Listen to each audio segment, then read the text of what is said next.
ao nosso Pode Sim. Eu sou o Carlos Luiz. Oi, gente, eu sou a Priscila, tudo bem? Oi, pessoal, sou o Daniel.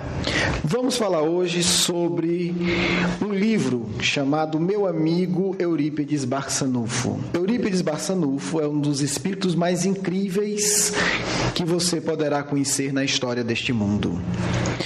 Vamos começar com a apresentação dele, depois eu vou contar um pequeno trecho, uma parte do livro, para que vocês tenham pelo menos uma noção de quem nós estamos falando. O livro Meu Amigo Eurípides Barçanufo é uma biografia romanceada, fruto da nossa pesquisa, e que nós estruturamos ela numa forma de um romance. Vamos começar aqui com a Priscila. Priscila, o que é que você mais admira no Eurípides? Bem, eu admiro a coragem dele, porque ele dava espaço para os jovens participar de atividades mediúnicas, e eu acho isso muito bonito e corajoso da parte dele. Daniel, fala um pouco pra gente, no geral, quem foi Eurípides? Foi um personagem bem à frente do seu tempo, né? Ele era uma pessoa extremamente preocupada com a educação, com a saúde do povo. Tanto que, como a Priscila falou, na parte da educação, ele trabalhava com jovens, que era exatamente formando as mentes do amanhã. Vamos contar um pouco alguns episódios da vida do Eurípides. Os outros episódios, muitos outros, você vai poder encontrar no livro que está no nosso site, O Meu Amigo Eurípides Barçanufo, no site do Grupo Marcos, www.grupomarcos.com.br. E eu já adianto que o nome do nosso grupo, Grupo Marcos, é uma homenagem a esse espírito, porque na época do Cristo, ele, quando era adolescente, encontrou com Jesus de Nazaré adolescente, e foram ótimos amigos. Essa história é contada num outro livro, que depois a gente pode falar para vocês, para que vocês também conheçam a história do Eurípides na época do Cristo, como um essênio. Eurípides nasceu dia 1º de maio.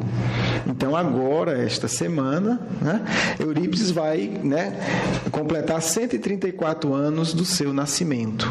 E foi um jovem extraordinário. Eurípides nasceu em Sacramento, é uma pequena cidade do interior de Minas Gerais. Na época que ele nasceu, tinham por volta de 2.000 habitantes. Ele era um católico fervoroso, um jovem extremamente dedicado a toda a sociedade. Fundou um colégio, onde ele dava aula para alunos da cidade e de outras cidades, porque o ensino dele ficou famoso. O colégio se chamava Liceu Sacramentano.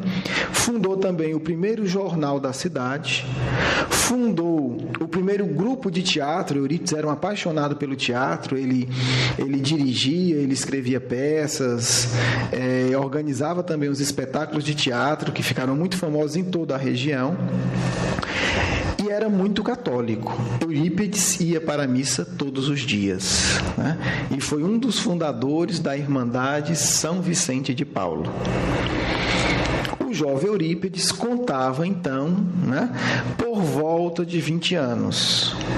Além de tudo isso, ele ainda foi homeopata, que ele aprendeu homeopatia estudando sozinho, porque a mãe tinha uma doença, ele queria curar a mãe, estudou homeopatia para tentar curar a mãe. E atendia também a população pobre da cidade. Então, esse é o quadro do Eurípides, do jovem Eurípides. E ele chegava a cobrar? Não, ele atendia gratuitamente a população. Na verdade, a maior parte dos clientes dele, digamos assim, era do bairro mais pobre, Clientes no sentido que ele atendia, que ele socorria, mas ele não cobrava, Nenhuma dessas atividades ele buscava ganhar dinheiro. E, inclusive, ele foi indicado, por ser já tão famoso e conhecido na cidade, para ser vereador, que na época vereador também não recebia dinheiro, Até uma boa ideia, para a gente pensar sobre isso. E ele também foi vereador e trouxe eletricidade para a cidade, organizou frigorífico, ferrovia, O mandato dele é avaliado pelos conterrâneos até hoje da cidade como tem sido de grande progresso, trouxe grande progresso para a cidade.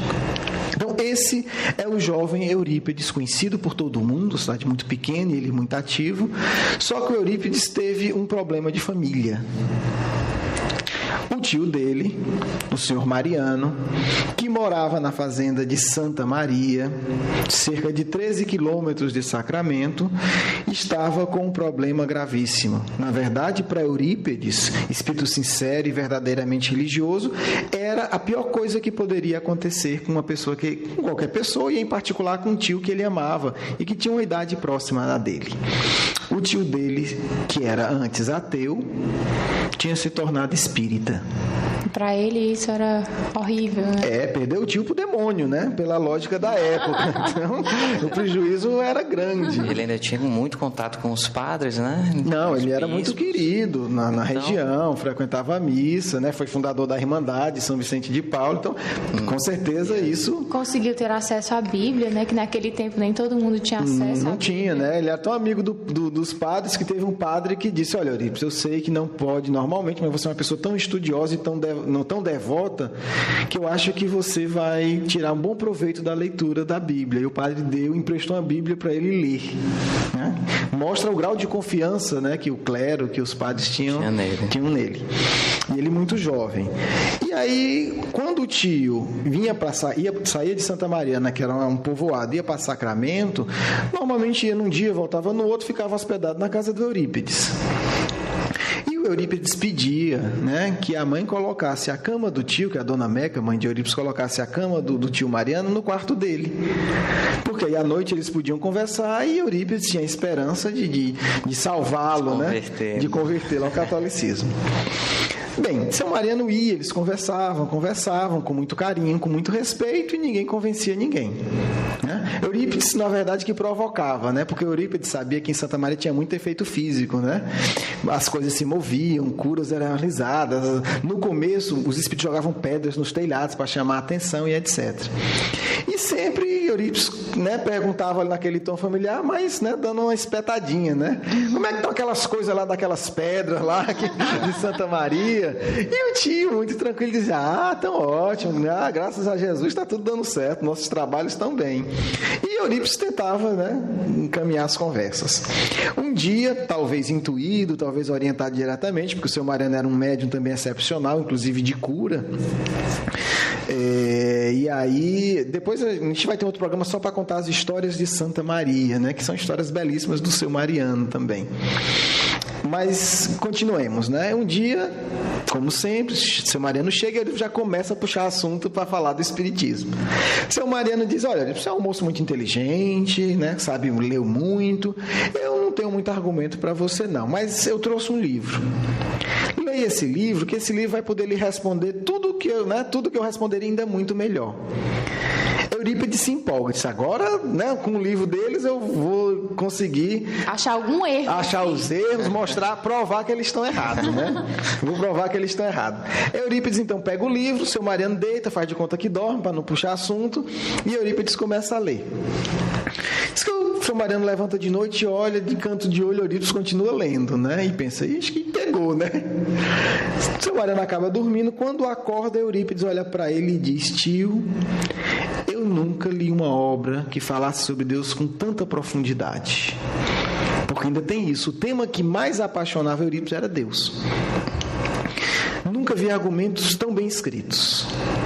E aí Eurípides amanhece o dia, se retira para um lugar isolado da cidade para reler o livro. E qual foi esse livro? O livro é um livro do Leon Denis, se chama Depois da Morte, né?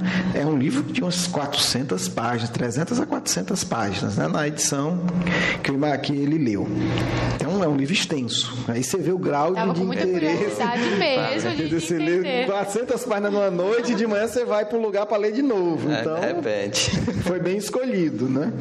Enfim, leu o livro, seu Mariano foi, Eurípides ficou elaborando aquelas ideias. O pai do Eurípides era comerciante e ele tinha uma pequena venda numa outra cidade chamada Conquista. Santa Maria fica no meio, a fazenda, o povoado de Santa Maria fica entre Sacramento e Conquista. Eurípides vai fazer a contabilidade, né, da loja do pai, que era o trabalho dele, né? É aí que ele ganhava. Era aí que ele ganhava dinheiro, exatamente, né? Que ele ganhava o sustento dele, né? Contava o estoque, conferia, viu o que é que tinha que comprar, essa coisa toda. E ele pensou, como era Semana Santa, e ele sabia que tinha uma reunião mediúnica, né, naquele dia da Semana Santa, ele chamou um amigo e imaginou, eu vou lá, que eu já vou me deslocar para não gerar, né? Vai para onde, né? Para não gerar uma polêmica. Eu vou e na volta eu aproveito e passo lá em Santa Maria. Chego de surpresa, né? Evito comentar com os outros que eu estou indo lá, porque eles vão perguntar o que é que eu vou fazer lá, e eu vejo como é essa história de espiritismo na prática, né? De mediunidade. Foi para, né, Conquista, fez o trabalho dele, na volta passa em Santa Maria. Ele chega exatamente na hora que está começando a reunião mediúnica. Detalhe, a reunião foi na sala da casa do seu Mariano, né? A gente tem até fotos de lá, depois a gente, não agora, mas quando a gente for falar de Santa Maria, a gente coloca essas fotos no site, a casa ainda está lá, está preservada, graças, né, às pessoas que estão continuando lá o trabalho com muita seriedade. E aí ele chega na sala do seu Mariano e, curiosamente, tem 2 bancos vagos. Coincidência, né? Cheguei ele se senta, não dá para conversar muito, já está na leitura do Evangelho, é feita a prece e começa a reunião mediúnica. Né? E a reunião mediúnica vai transcorrendo. Durante a reunião, Eurípides faz o seguinte pedido. Mental, sem falar para ninguém. Depois é que ele fala, depois da reunião. Se é verdade que os espíritos podem vir se comunicar conosco, eu gostaria que João, o evangelista, viesse me explicar o Sermão da Montanha. Somente, né? Porque o Sermão da Montanha é a parte principal do Novo Testamento. É importantíssimo. E Eurípides não tinha entendido, porque o Sermão da Montanha é aquela parte que diz: bem-aventurados os aflitos. Aí Eurípides pensa, mas como é que um aflito pode ser bem-aventurado? Bem-aventurado é quem está feliz? Né? Bem-aventurados os que têm sede de justiça. Né? São as bem-aventuranças. Eurípides pensa nisso, a reunião continua, mas detalhe, Eurípides ainda pede que o João Evangelista venha através do médium Aristides. Que era analfabeto, ou menos... Que era um agricultor lá da região, da Santa Maria, que ele conhecia, uma pessoa muito boa, mas que não sabia ler. E que era médium, no caso. E que era médium, né? Era um dos médicos que trabalhava na reunião. A reunião se transcorre normalmente. No final, o Aristides se levanta, né? Eu pude ir lá visitar, tinha até uns bancos ainda da época que eu pude ver, então não tinha mesa, no meio era um círculo de bancos bem grosseiros, né? Bancos de madeira fortes. Então o Aristides se levanta, o médium Aristides se levanta e começa a explicar uma por uma das bem-aventuranças. Porque são bem-aventurados aflitos, porque são bem-aventurados que têm sede de justiça, porque são os mansos, são bem-aventurados. Explica todas as bem-aventuranças. Eurípides depois vai dizer que é a explicação mais profunda que ele tinha ouvido até então. Explica as bem-aventuranças e no final ele diz: paz, João, o evangelista. Ave Maria. Assim se encerra a primeira reunião mediúnica de Eurípides Barçanufo. Eurípides volta para Sacramento, acho que com muita coisa para pensar, né? Para quem era católico fervoroso e tem uma explicação dessa. Ele conhecia o Aristides, era um agricultor da região. O Aristides não saberia, o Aristides falou palavras sem saber nem o que significava. Tudo bem, volta, passa um certo tempo e ele resolve ir de novo, né, para outra reunião mediúnica. Até então ele não comenta, até onde se sabe ele não teria comentado com ninguém isso. Está na fase de avaliar, é justo, né? Eurípides nunca foi um espírito de tomar medidas precipitadas. Ele não fala nem para o amigo dele que estava... Não, o amigo dele sabe, né? O amigo dele ouve e depois, né? Foi o que aconteceu. E aí ele fala para todo mundo: não, eu realmente pedi isso. E ele veio. Mas não comenta, né? Na cidade, não comenta com a família, porque ele é católico e ele está vivendo aquelas experiências. Vai para uma segunda reunião mediúnica, né? Santa Maria, na casa do seu Mariano. A reunião era na casa do seu Mariano, na sala dele. E aí Eurípides chega na reunião e logo no início apresenta-se um espírito e diz: cumprimento Eurípides, né? Um espírito, uma psicofonia através de um médium, cumprimento Eurípides, vamos começar a trabalhar, Eurípides. E aqui tem muitos enfermos. E aí ele orienta para Eurípides se levantar e já ir aplicando o passe nos enfermos que ali estão. Esse espírito é o nosso queridíssimo conterrâneo, né? Nós estamos falando aqui de Fortaleza, para quem está nos ouvindo, Adolfo Bezerra de Menezes, né? Bezerra de Menezes é aqui do Ceará, nasceu aqui no interior do Ceará. Que num programa futuro a gente vai entender, né? Vai entender a ligação, a gente vai entender num próximo programa a ligação profunda do Eurípides com o João Evangelista e com o Bezerra de Menezes. Não é à toa que esses espíritos estão aparecendo para ele. Adolfo Bezerra de Menezes estava desencarnado há poucos anos, né? Bezerra de Menezes desencarna em 1900.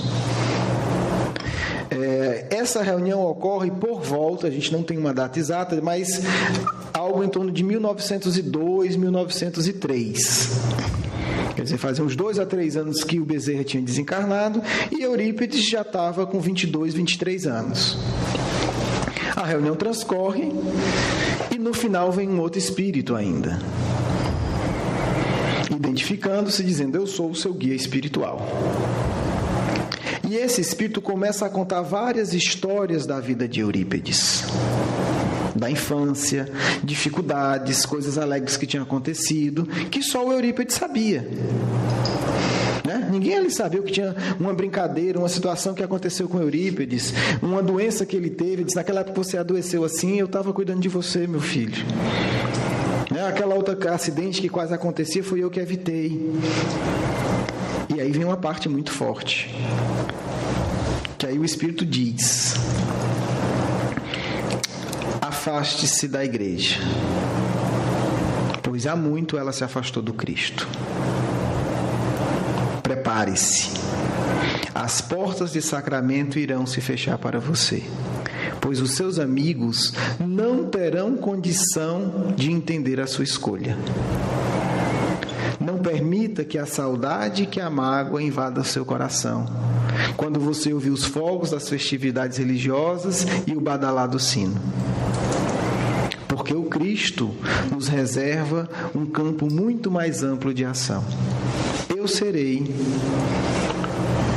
o diretor espiritual da obra, você será o comandante material. Afaste-se também da Irmandade São Vicente de Paulo, que leva o meu nome, porque ali não será o seu campo de trabalho. E aí o Espírito se identifica, no final, Vicente de Paulo, ou São Vicente de Paulo. Que é o santo, né? Que é o santo católico, né? Um espírito também que depois a gente vai falar dele, indicar algumas fontes de pesquisa. Um espírito extremamente corajoso e extremamente abnegado.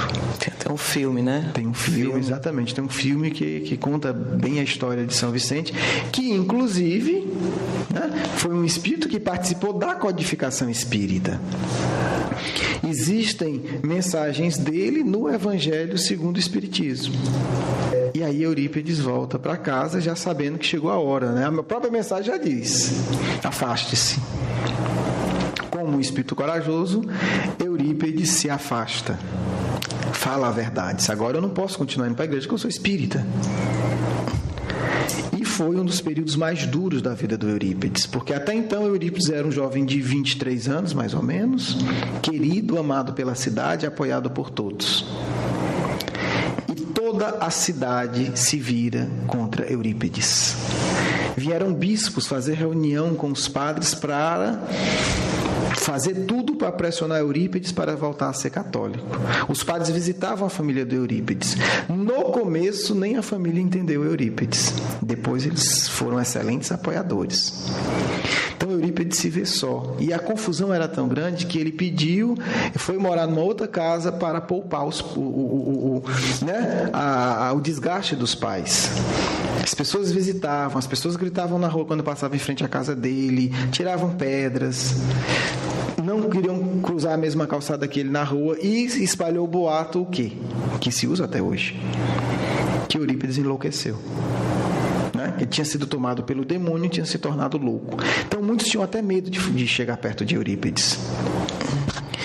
Nisso, todas as atividades deles começam a ruir, né? Ele sai da Irmandade, que ele amava, auxiliar as pessoas por ela.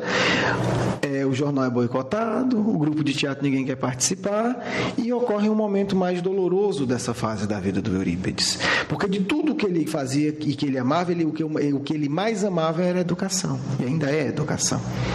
O Liceu Sacramentano funcionava num prédio emprestado, funcionava com móveis emprestados e com 2 professores que ajudavam ele.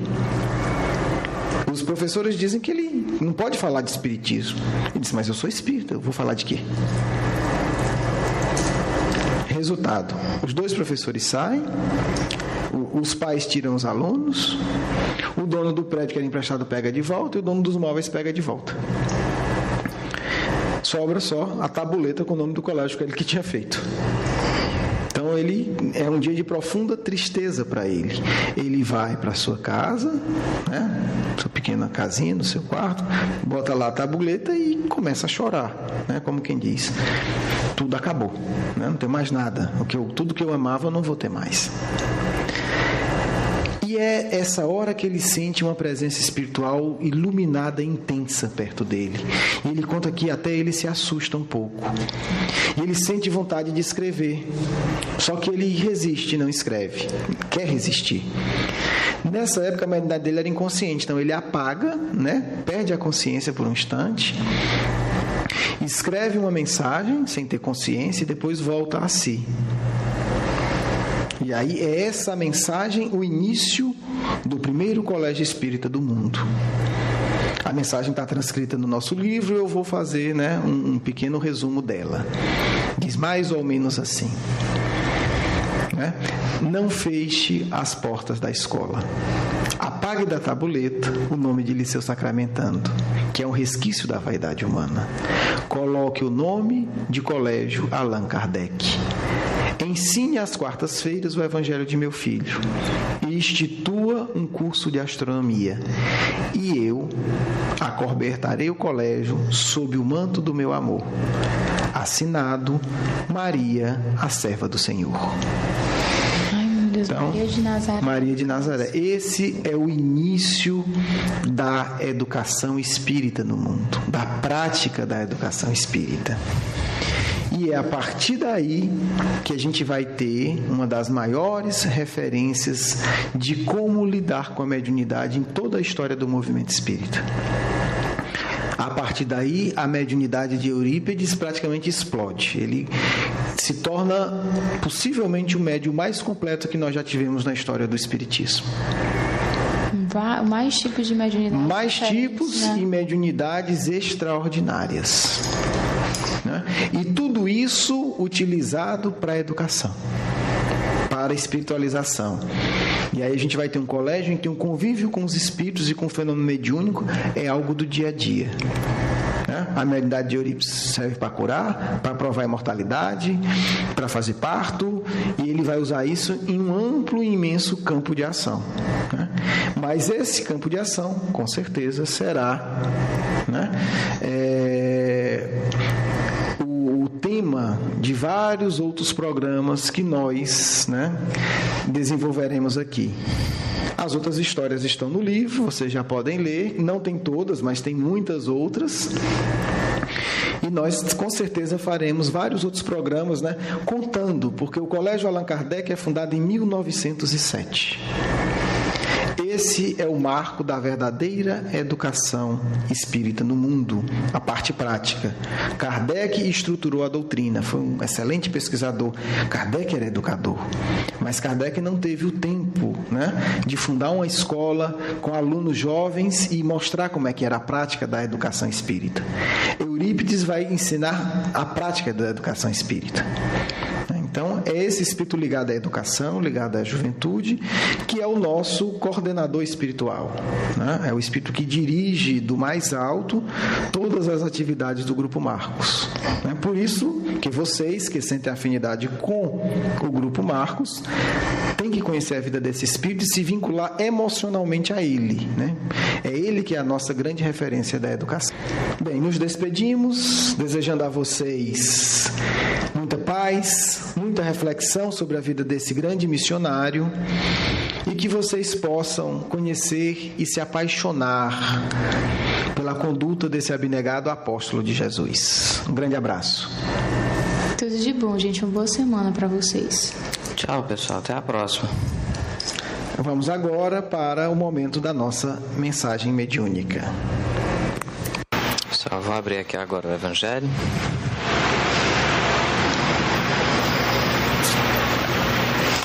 Deixai vir a mim os pequeninos. Bem-aventurados os puros de coração, porque eles verão a Deus. Então lhe apresentaram os meninos para que os tocasse, mas os discípulos ameaçavam os que lhe apresentavam. O que, vendo Jesus, levou muito a mal, e disse-lhes: Deixai vir a mim os pequeninos, e não os embaraceis, porque o reino de Deus é daqueles que lhes assemelham. Em verdade vos digo que todo aquele que não receber o reino de Deus como uma criança, não entrará nele. E abraçando-os e pondo as mãos sobre eles, os abençoava. Marcos, capítulo 10, versículo 13 a 16. Obrigada, Senhor, por essa oportunidade e obrigada aos bons espíritos. Que nós consigamos, meu Pai, realmente deixar a vir a nós os pequeninos. Muito obrigada. Que assim seja.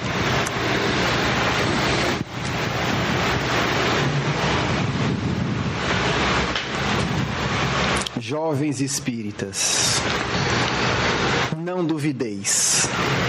Eurípedes veio ao mundo para incendiar os vossos corações com o amor que conduz à santa devoção ao bem. Eurípedes, a referência máxima do jovem espírita. Eurípedes, o mesmo jovem que 2000 anos atrás foi amigo e seguidor do Cristo. Eurípedes, o espírito luminoso, guia e responsável da nova geração que está no mundo. Se o vosso coração se emociona com as histórias do mestre e amigo de sacramento, se o vosso ser se inflama de amor ao ouvir apenas exemplos da grandeza desse espírito, tenhais a certeza, é o vosso coração que vos avisa. Deveis vincular-se à imensa falange que, inspiradas por esse mestre e amigo, irá renovar o próprio movimento espírita e a sociedade humana. Eurípedes é o guia da nova geração. Esqueceis, jovens amigos, as ilusões do mundo e lembrai-vos quanto sofrimento a acalentar, quantas supostas loucuras oriundas da mediunidade desregrada a curar, quantas receitas homeopáticas e fitoterápicas a receber pela mão dos abençoados espíritos inspirados por Eurípedes. Quantas pesquisas e comprovações realizar da imortalidade do ser. Porque será o caminho da dedicação sincera, da devoção verdadeira, que vos tornará dignos amigos desse jovem brasileiro de Minas Gerais. O jovem de sacramento, por nosso intermédio, vos diz: é iniciado o trabalho da nova geração. E todos aqueles que com coragem e harmonia assumirem os seus compromissos na reformulação de si mesmos e da sociedade carcomida pelo egoísmo e pelo materialismo, devem começar imediatamente. Hajam, estudem e orem, e receberão pelos sonhos, pelas vidências, as mensagens dos amigos do Grupo Marcos. Afastai de vossos corações o temor que é oriundo das trevas. Não aceitei a negação da mediunidade. Vivenciai-a. Porque Eurípides o fez publicamente, auxiliado por dezenas de jovens, meninos e meninas, adolescentes de todas as idades. Eram seus alunos que cuidavam dos enfermos, que aplicavam passe nos necessitados e que auxiliavam na cura dos obsidiados mais terríveis. Amparados por ele e por Jesus, nunca fugiram do dever de servir a todos aqueles que os buscavam. Eurípides vive. Eurípides olha ainda com mais carinho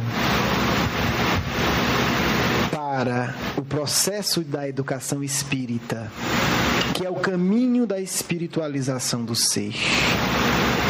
Vinculai-vos a esse processo. Tornai-vos colaboradores, pois Jesus abençoa todos aqueles que participam desse trabalho. Ao desencarnar, pediu o mestre de sacramento a todos aqueles que o cercavam no leito de partida para a vida superior: tudo pode ser fechado, menos a escola. Aqueles que me amam entendam. Eu quero um túmulo simples e eu quero a escola funcionando. Esta é a única homenagem que eu peço. Que o Colégio Allan Kardec permaneça. Podemos informar, porque já sabia Eurípides Barçanufo, que os seus alunos de outrora voltariam ao mundo para dar continuidade à missão iniciada. Sim, muitos alunos do Jovem de Sacramento estão no mundo. E milhares de outros prepararam-se para servir, inspirados pelo verdadeiro modelo espírita da educação. Honestidade, dignidade, clareza ao vivenciar os fenômenos mediúnicos, socorro incansável aos sofredores. Amigos, irmãos, jovens que nos escutam, lembrai-vos, vieste ao mundo para servir em nome do Cristo. Começai. Está na hora de iniciar o bom trabalho da nova geração. Eurípides vos avisa. Começai, porque a partir de agora ele irá refletir o seu amor nos milhares de corações que se decidirem a participar da obra de profunda regeneração do mundo. Muita paz. Um amigo de Eurípides que participa das tarefas do Grupo Marcos. Que assim seja.